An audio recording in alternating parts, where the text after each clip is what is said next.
इस संविधान में उल्लेखित है कि राज्य स्तरीय ऐसे कानून कि वहाँ के जनहित में जल, जंगल, जमीन, स्थानीयता, रिजर्वेशन ऐसे मामले में जो विधानसभा से पारित होता है उनको केंद्र सरकार के यहाँ भेजी जाती है और वो राष्ट्रपति के अनुमोदन से संविधान के 9वें अनुसूची में 9 शेड्यूल में से लिपिबद्ध हो जाता है। लेकिन आज तक ना तो 371 का कोई कानून इस राज्य में बना के इस संविधान में सूचीबद्ध किया गया, ना तो भारत का संविधान में 9 शेड्यूल में किया गया। और तो और विधायक लोगों को विधानसभा में संविधान के अनुच्छेद 210 में प्रावधान है कि माननीय विधायक सदन में अंग्रेजी और हिंदी से अगर परहेज करते हैं और अपने मातृभाषा से अभिव्यक्त करना चाहते हैं तो भारत का संविधान 210 में इजाजत देता है कि अपना मातृभाषा में अभिव्यक्ति कर सकता है। भारत का संविधान में 210 में है।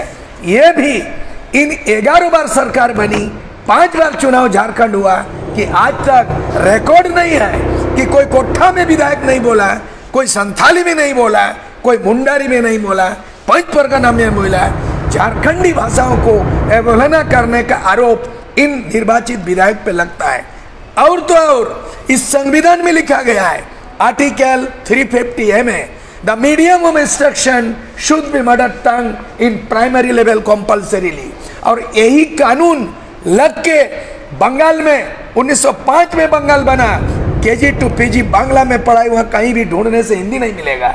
और यही प्रावधान 1936 में उड़ीसा अलग राज्य बना, उड़ीसा में उड़िया में KG to PG तमाम सरकारी थाना में पुलिस में उड़िया ही उड़िया है, वहाँ हिंदी नहीं है। यहाँ हिंदी क्यों थोपी गई 22 वर्षों में? हिंदी राष्ट्रभाषा है, आदिवासी मूलवासी का भाषा झारखंडी का मातृभाषा नहीं है। हम कदर करते हैं, मान सम्मान करते हैं, हिंदी राष्ट्रभाषा है। पूरे हिंदुस्तान में अगर हिंदी सबकी मातृभाषा होती तो साउथ इंडिया में, तमिलनाडु में, आंध्र प्रदेश में, तेलंगाना में, बंगाल में, असम में, नॉर्थ ईस्ट में कहीं हिंदी नहीं है। तो ये राजपथ चलाने का नियम नहीं है। दूसरी बात है भाषा नीति नहीं बनाना, नियोजित नहीं बना। उनको ये मालूम होना चाहिए कि आंध्र प्रदेश के लिए विशेष उपबंध इस संविधान में है, आर्टिकल 371D में है। कहा गया है कि जितना भी सिविल सर्विस स्टेट जैसे झारखंड पब्लिक सिविल सर्विस में top to bottom, not 3rd grade 4th grade, Andhra Pradesh में जो वहाँ की मूल निवासी है केवल आंध्र प्रदेश के मिलेगा, ना गुजरात को मिलेगा, ना उत्तर प्रदेश को मिलेगा। ये झारखंड सबके लिए फाटक खुला हुआ है क्या? बिना दरवाजा का घर झारखंड है, बिना गेट का ये झारखंड है, सबके लिए ओपन है क्या? झारखंड पर झारखंडी, हुआ झारखंडी, कौन मूलवासी? ये आज ये लड़ाई के बाद क्या रणनीति बनेगी? मैं संविधान के बाद को कहा, यानी आज तक नीतिगत फैसला 22 वर्षों में नहीं हुआ। ये विडम्बना है, आश्चर्य की बात है। हम युवा पीढ़ियों को अपील करना चाहते हैं। मेरे बारी थी 1986 से 89, मैंने 3 साल का ऑल झारखंड स्टूडेंट्स यूनियन खुद बनाया और 3 साल के अंदर में 20,000 सेना तैयार किया। और आज 72 घंटा झारखंड बंद, 3 दिन में Rajiv Gandhi prime minister and Buta Singh and P Chidambaram and Santosh Mohan Dev ऐसे सेंट्रल मिनिस्टर और बंगाल के ज्योति बसु चीफ मिनिस्टर, उड़ीसा के JB पटनायक चीफ मिनिस्टर और उसके बाद मध्य प्रदेश और बिहार के जो है सत्येंद्र नारायण सिन्हा चीफ मिनिस्टर। 89 में मैंने 4 मुख्यमंत्री से मेरे लीडरशिप में दिल्ली में वार्ता की और मैंने 50 साल का इतिहास को दशा बदल दिया, दिशा बदल दिया, काया पलट किया। यही सूरज सिंह बेसरा जो एग्रीमेंट किया और विधानसभा में लालू ने जब ललकारा अविभाजित बिहार मेरी लाश पर झारखंड बनेगा, रिश्वत 1 करोड़, परिषद ले लो, रिश्वत ले लो।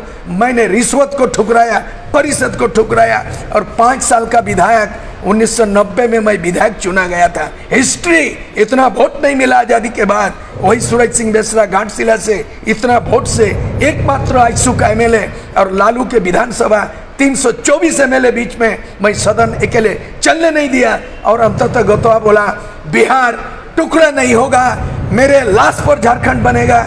और मैंने अपने कुर्सी को लात मारा और विधायक पद को इस्तीफा देने वाले आज मैं किंग बनना नहीं चाहता हूं।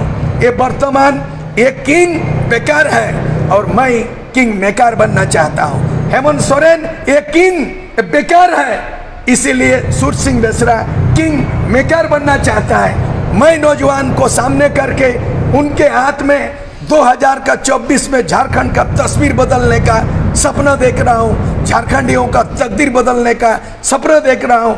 एक्ट एंड फैक्ट जानकारी देना चाहता हूँ, मैं उनको मार्गदर्शन दे। मैं नेता नहीं, 40 साल पहले मेरे किताब है, ये 40 साल में मैंने रिकॉर्ड बनाया हिंदुस्तान में अलग राज्य बनाने का। छात्र नेता के रूप में मैं नेता नहीं बनना चाहता हूँ। मैं MA पास, LLB, MLA बनना, writer and fighter 1 to Z तक संविधान का रटा हुआ चीज है। इसीलिए आज नीति बनाना होगा और नीति बनाना पड़ेगा। इस नीति बनाने से मैं इनको गाइडलाइन बना रहा हूँ। मुझे नेता नहीं बनना, मुझे नेता बनाना है, नेतृत्व क्षमता देना है। जब तक युवा पीढ़ी जो दागी ना हो, न बागी नहीं हो।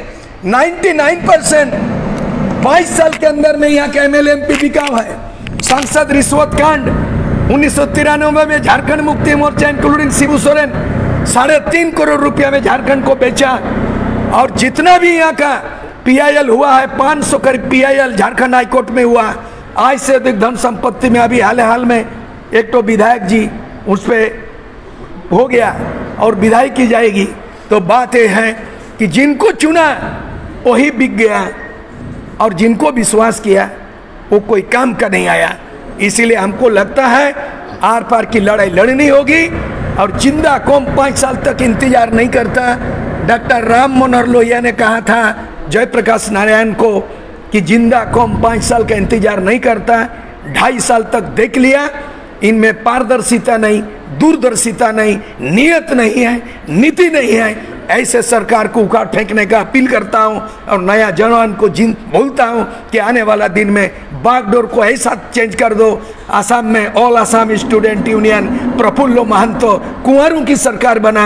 आप आओ नौजवान, झारखंड का भविष्य आपके हाथ में है, तभी झारखंड का तस्वीर बदलेगा।